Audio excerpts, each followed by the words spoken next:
Hi everyone. Welcome back to Woo Can Cook. My name is Wesley, and this is a show where we are slowly cooking our way through all of the food from my childhood. Today we're diving back into our series dedicated to Chinese breakfast dim sum items with a shot at a highly requested dish, which is the Chinese ta siu bao or barbecue pork bun. For those unfamiliar, a ta siu bao, as you might guess, relies very heavily on the use of ta siu pork, which is a fatty slab of pork butt or shoulder that has been glazed in Chinese barbecue sauce as well as any number of other Chinese spices. Very often in many Chinese restaurants, just as with American barbecue, the recipe for that barbecue sauce is a very closely guarded secret. Today we're going to be doing ours with this gorgeous slab of pork butt courtesy of Taylor's Sausage in Oakland. Then we'll also be assembling our barbecue sauce with a few classic usual suspects like dark soy sauce, hoisin sauce, and Shaoxing wine, but also pairing it with some interesting cross-cultural additions with a bit of gochujang and gochugaru. Finally, we'll be rounding this all out by wrapping our ta siu pork in a baked sweet bun, which you might recognize as the same dough as the one used in our sweet custard buns and cocktail buns a few months back as well. Okay, so let's get into it.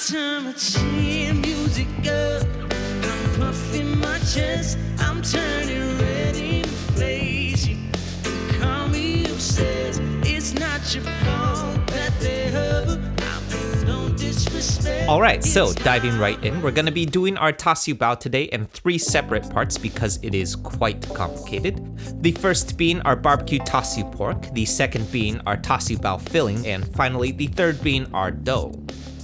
So, kicking things off here first with our ta siu pork, I'm starting off with the aromatic veggies of our barbecue sauce. This is 4 cloves of crushed and minced garlic, followed by 1 inch or about 1 tablespoon of finely minced ginger.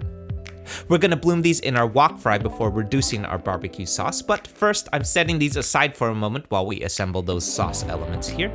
This is 4 tablespoons of soy sauce and 2 tablespoons of Shaoxing wine to start, followed by 2 tablespoons of hoisin sauce and 1 tablespoon of dark soy sauce for some nice malted sweetness. Then next, I decided to go with some red vinegar here because it has a really interesting and unique form of brightness and sweet tartness to it, but you can also use black vinegar or even just plain rice vinegar too. Next, I'm rounding this out with 2 tablespoons of brown sugar, followed by the first of 2 ingredients that do not belong. This is 2 tablespoons of Korean gochujang. You might recognize it as the primary element in our glaze from our Korean fried chicken from last week's recipe. Finally, now this is optional and has absolutely no bearing on taste, but Chinese ta siu pork is iconically stained bright red. Growing up, I always assumed that this was a byproduct of something in the barbecue sauce, but actually it's just straight up red food coloring, about a 1/4 teaspoon's worth. I think it's supposed to have something to do with good luck, but to be honest, everything in Chinese culture is good luck, and also this tiny bottle of food coloring was $4, so I mean, come on. Over on the stove, we're diving into a quick reduction on our barbecue sauce. I've got my wok heating up as hot as possible, and then I'm adding just 2 tablespoons of peanut oil. Next, I'm adding my garlic and ginger in here first and blooming for 15 seconds until fragrant. Then I'm moving everything to one side of the wok and dropping in my dry spices here. First up is our second of 2 cross-cultural ingredients. This is 1 tablespoon of Korean gochugaru chili powder, followed by what was supposed to be a teaspoon of Chinese 5-spice, but ended up being closer to a tablespoon. Anyway, I'm rounding this out with a teaspoon of white pepper, then giving it all a quick toss until fragrant before letting it incorporate with our garlic and ginger. Then finally, here's my sauce going in, plus an additional 1/4 cup of water. And then we're letting this simmer on heat for about 5 minutes until we have this reduced to a nice glaze. Back over on my cutting board, I've got 2 pounds of pork butt here. I'm starting off with a quick tip from my butcher. One more quick shout out to Taylor's Sausage in Oakland. If you're local, definitely check them out. I'm butterflying my pork butt open with a cut down the center here. This is gonna give our pork a much thinner profile in the oven for a more even bake.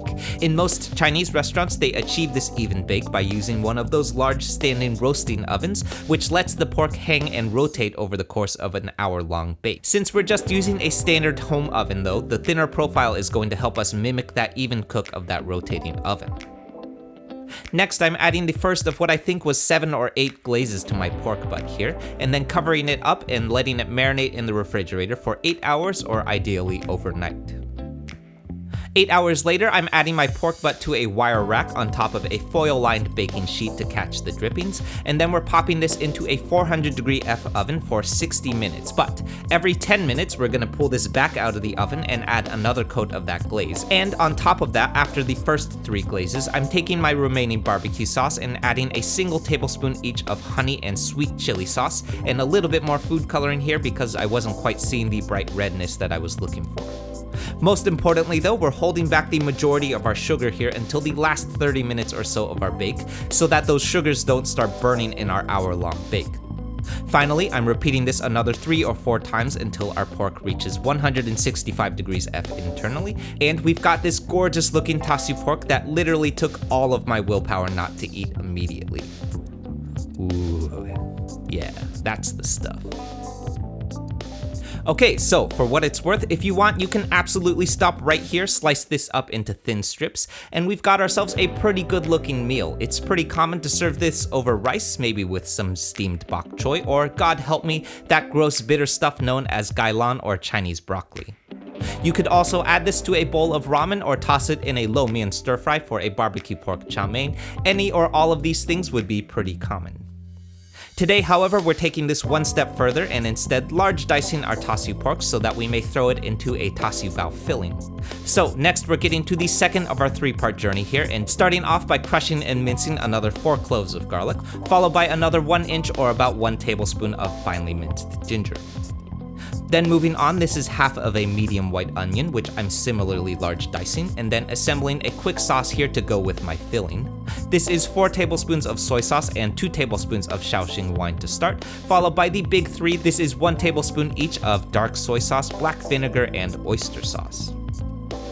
Then I'm rounding this all out, again optionally, with another 8 drops or about a 1/4 teaspoon of red food coloring.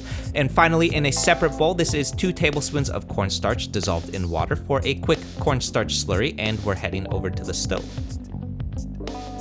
Over on the stove, I've got my wok heating up as hot as possible, and then I'm adding 4 tablespoons of peanut oil here, and as always, long yao for that nice non-stick surface. Then going in here first are my onions, which I'm seasoning with a pinch of kosher salt. Once these are nice and translucent, I'm moving everything to one side of the wok and adding my garlic and ginger in, and then blooming until fragrant for about 15 seconds. Then next up, here's my sauce element going in, plus about a 1/4 cup of water to loosen things up a little bit, followed finally by my diced tassu pork. I'm giving this a quick toss to combine, and then gradually adding my cornstarch slurry until our filling reaches a nice thick and luxurious texture to it.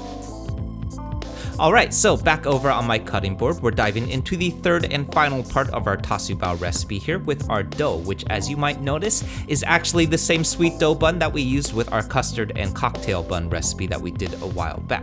I mentioned it back then and I'll say it again, but this sweet bun dough recipe is a super versatile dough that comes up in all kinds of Chinese baked goods. So I'm just gonna speed right through this, but if you're looking for a more detailed look at this dough, definitely check out that recipe linked in the description. Diving right in, this is 1 cup of whole milk plus half a cup of sugar that I'm warming up in a saucepan. This milk, by the way, is way too hot, so I let this cool down a bit before combining it with 1 tablespoon of dry active yeast. I'm proofing this for 10 minutes until I see bubbles forming, and then adding 2 eggs, 2 tablespoons of sesame oil, a pinch of kosher salt, and then whisking this all to combine. Then next, I'm gradually adding in 4 cups of AP flour, about a 1/4 cup at a time, until a cohesive dough forms. Next, I'm forming this into a ball, then covering it with plastic wrap and proofing it in the oven with the oven light on for 3 hours. 3 hours later, our dough should have doubled in size by now, and then I'm punching out the air and adding it onto a scale so that we may divide our dough up into 12 equal pieces. Then I'm rolling this out with a 1/4 turn after each roll until about 3 inches in diameter, adding 3 tablespoons of filling to the center and folding the bao shut with pleats. Now, a quick reminder that pretty much 100% of the time, every batch is gonna have some ugly ducklings, and it's usually gonna be one of the first ones, so don't be discouraged if one of your first baos looks like this. So here we are again one more time, 3 tablespoons of filling, folding it shut with pleats, then twisting the top shut, pinching off the excess dough and flipping the whole thing over so that the pleats are facing down. Now, a quick heads up that I ended up only having enough filling for 8 baos. These last 4, as you can see, are just empty rolls, which is lame. So I went ahead and updated the written recipe as well as the voiceover so that you don't have the same issue as me. We're covering this up and proofing for one more quick 30-minute proof, and then assembling a quick egg wash with 1 egg plus about a tablespoon of water to help loosen that egg wash up. We're brushing down the tops of our baos and then separating them onto 2 different baking sheets because these got a little bit close to each other during that final proof. And then I'm finishing these with a pinch of sesame seed and popping them into a 350-degree F oven for 20 minutes or until deeply golden brown. Finally, God help me because I think it was about 1:30 in the morning at this point, I'm letting these rest overnight before breaking them open to reveal our glorious tassu filling, and we're ready to eat breakfast at this point, I guess. Okay, so as you might have guessed, this is definitely one of the more challenging recipes that I have ever attempted. It is, as I mentioned, a 3-part recipe and legitimately took a solid 3 days to finish. But all that said, I think that this has got to be one of the most delicious things that I have ever made. I know that I say this about a lot of things, but I really mean it this time though. There's just so much nostalgia packed into these baos for me and reminds me of when I was a kid and my dad used to bring home those pink pastry boxes from Chinatown filled with tassu baos that I would sneak bites out of because I wasn't supposed to eat them before dinner. Our tassu pork is tender and savory, coated in that wonderfully rich filling. I was a little bit concerned that the sweet bun dough would be too sweet to complement the savory tassu, but I actually thought that it was just the perfect pairing of sweet and savory though. Finally, for those intimidated by the amount of work here, the one shortcut that I'll stand by is that you can absolutely go to Chinatown and pick up a few pounds of tassu pork that has already been baked and glazed for you. As delicious as our pork is here, and god damn it is delicious, I did think that a lot of the nuances that we built into our tassu glaze was lost in that filling stir fry. So if I was eating this with rice or noodles, then I would absolutely bake my own tassu pork again. Otherwise though, if you're just gonna toss it into a filling, buying that tassu pork pre-made will save you quite a bit of time and you'll likely still get a pretty decent result too. Okay, so that's it everyone. I hope you enjoyed this and I hope you give this one a shot. For those who are new to the channel, this one is part of a larger series that we've been doing that's dedicated to Chinese breakfast dim sum cuisine, so definitely check out that series next if you haven't yet because there's a lot of these. For the Bay Area locals, we'll be adding this bao to the Woo Can Cook pop-up menu in the coming weeks every Friday at Federation Brewing in Oakland, so come by and say hi if you can. More about that at woocancook.com/eats. As always, like, comment, subscribe, be nice interneters, and I'll see you soon. Bye. I don't like the way he's looking at you. I'm starting to think you want him to.